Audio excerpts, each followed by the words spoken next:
أدا قلبي قلوب تدقو أدا قيبها ودنها قبصدين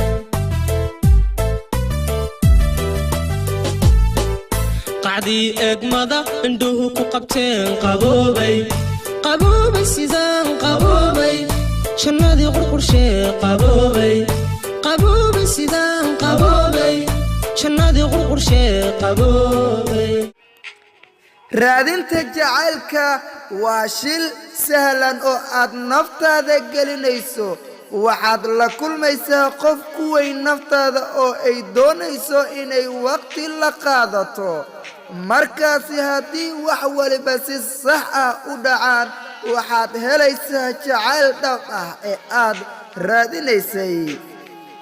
dadkoo dhan ama adduunka oo dhan waxay ku hadlaan jacayl maalin kasta jacaylku ma aha mid yar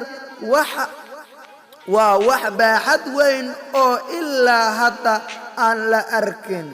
ama aan la ogaa karin sida uu u yaalo iyo halka uu ka soo jeedo jacaylka dhabta ah waxa uu leeyahay waqtiyo iyo imtixaano adag oo loo baahan yahay in lagu gudbo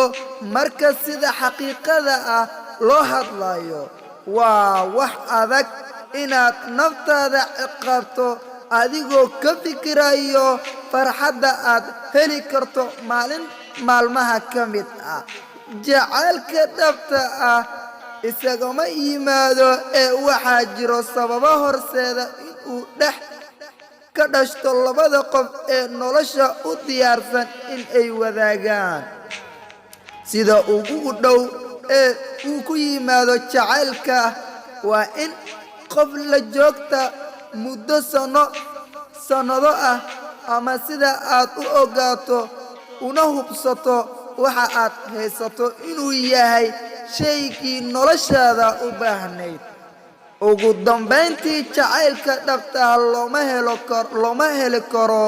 si dhaqso ah waxaa ka horeeya dulqaad in la barto nafta adkeysiga iyo samirka markastoo aad raadinayso jacaylka dhabta ah waad turturaysaa waad cawaadaysaa welibahe waad dhibaatoonaysaa waad ilmeynaysaa waad calooloogaysaa waad isku ablahan badamaantood cadan ka higsanaya cadan kugu hambilaya hariyo habeenkii cadan kugu hambilaya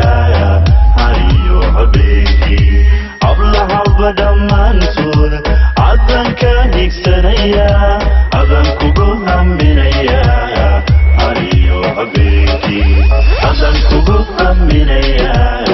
hariyo habeenkii kuma huri karo kama hari karo hariyo habeenkii